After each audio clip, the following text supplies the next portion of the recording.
Сәлем барлықтарыңызға. Бүгін біз сіздермен бірге түскі не болмаса кешкі асқа арналған өте дәмді, ерекше әрі жылдам дайын болатын тағам әзірлейтін боламыз. Міндетті түрде видеоны соңына дейін қарап, лайктарыңызды аямай кетіңіздер. Егер де пельмен жасауға уақытыңыз болмай жүрген болса, дәл осы тағамды аз уақыттың ішінде жасап шығуға болады, және де дәмі өте қатты пельменге де келетін болады. Міндетті түрде жасап көріңіздер, жақындарыңызды ерекше тағамдармен қуантыңыздар.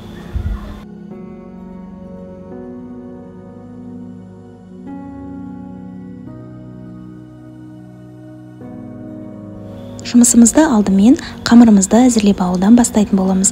Бізге 100 грамм жылы су қажет, және де бір жұмыртқа. Жұмыртқа бізде қамырымыз езіліп кетпес үшін міндетті түрде қосу қажет. Және де дәміне қарай тұз қосатын боламыз. 1 шай қасық жеткілікті. 1 келкі жақсылап араластырып аламыз.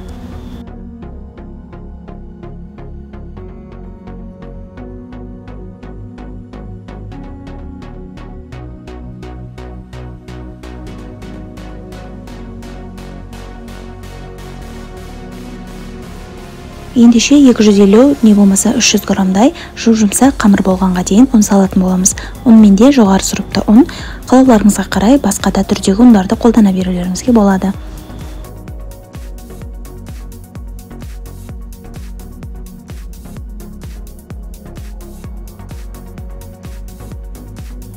Қамырымыз дайын, ендеше бетін жауып 20 минуттай тындыратын боламыз.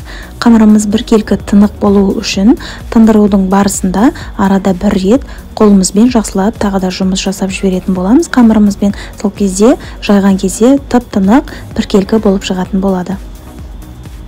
Қамырымыз тынғанға дейін біз начинкасын дайындап алатын боламыз. Ол үшін бізге 1 тал пияз қажет. Пиязымызды ұсақтап турап алатын боламыз.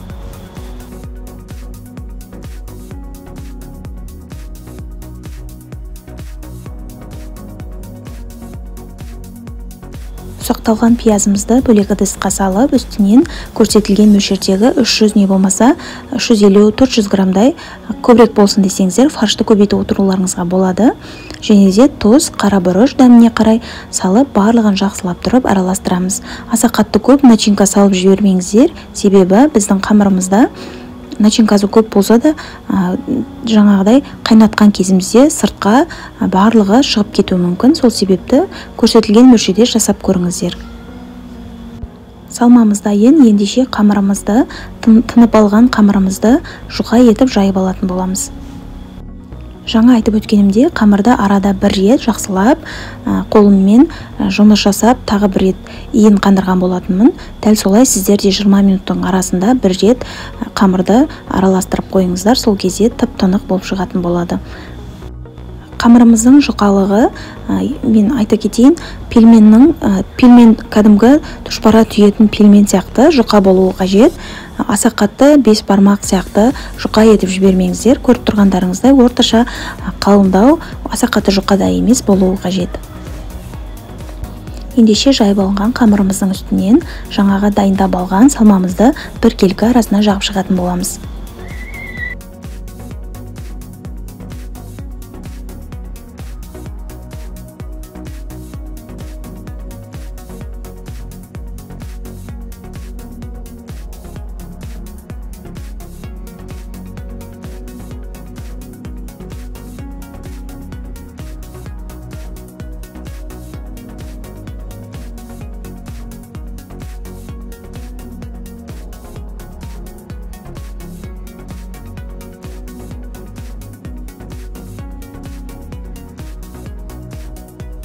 Начинкасын жайып шықтық, ендеше қамырымызды нығыздап орап шығатын боламыз.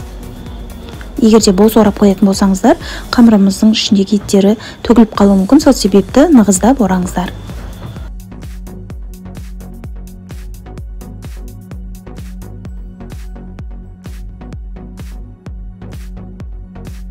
Жақсылап орап алғаннан соң, ең соңғы жерін бір-біріне жақсылап біріктіріп шығамыз. Осылай, ендеше қамырымызды 1 келкі орташа жіңішке жұқа етіп кесіп шығатын боламыз. Яғни пельменнен кішкене үлкендеу болады. Көріп тұрғандарыңыздай, дәл осы көріністе кесіп алып шығатын боламыз барлығын. Қалауларыңызға қарай сорпасын алдын ала не болмаса пельменін алдын ала дайындап алуларыңызға болады. Мен бірінші дәл осылай пельмендерін әзірлеп алдым. Дәл солай кесіп алып, тоңазытқышқа салып қойдым. Содан соң барып сорпасын әзірлеген болатынмын. Міндетті түрде дәл осылай оңай тәсілмен пельмен жасап көрулеріңізге болады.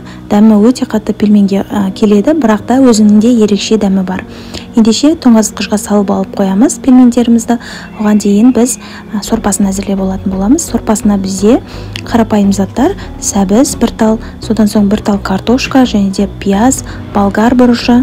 Қалауларыңызға қарай қалаған түрдегі көкөністерді қосып жасауларыңызға болады. Барлығын тәбет-ташарлықта етіп, тамағымыздың сәнін келтіретін етіп турап шықтым.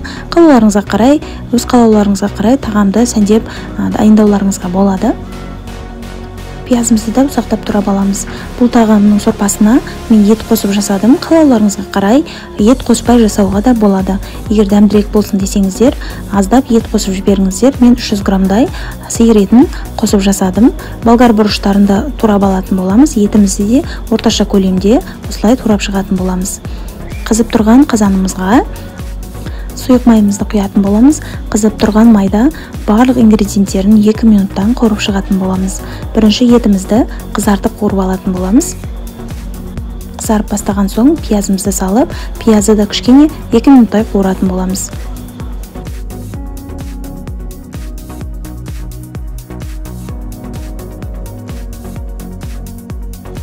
Сәбізді де салып, оны да жақсылап араластырып жібереміз. Үстінен болгар бұрышын және де картоп саламыз. Қалауыңызға қарай помидор және де сарымсақ қосуларыңызға болады. Мен тек қана томат пастасын қостым және де 2 минуттай қуырып, үстінен көрсетілген мөлшерде, яғни 600-700 грамдай су құятын боламыз. Суымыз қайнап шыққаннан соң барып, тұзын салып, баяу отта қайнататын боламыз, яғни біздің етіміз, картошкаларымыз пісуі қажет. Дәміне қарай қалаған өздеріңіз ұнатқан дәмдеуіштерді қосып жасауларыңызға болады.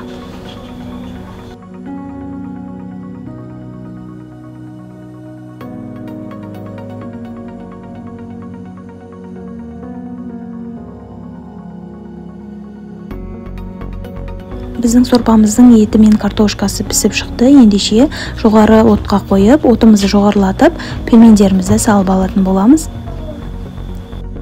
Сорпамыз бір қатты қайнап шыққаннан соң бетін жауып, жартылай жауып, бетін баяу отта 20 минуттай пісіретін боламыз. Жоғары отта қайнататын болсаңыздар, біздің пельменіміздің еттерінің барлығы шашылып түсіп қалуы мүмкін. Сол себепті баяу отта қайнатсаңыздар, ешқандай да бөлінбей шығатын болады.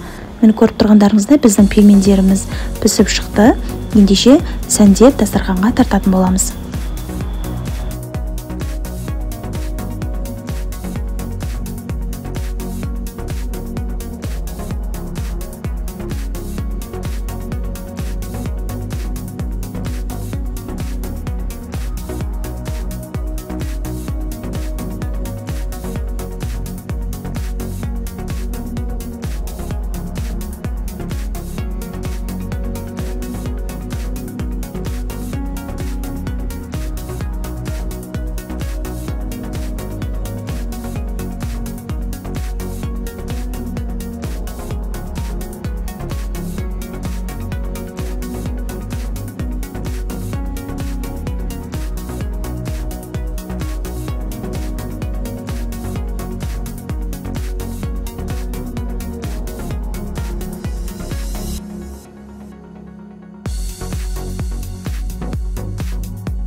Мінекей біздің жылдан уақытта дайын болатын ерекше тағамымыз дайын болды.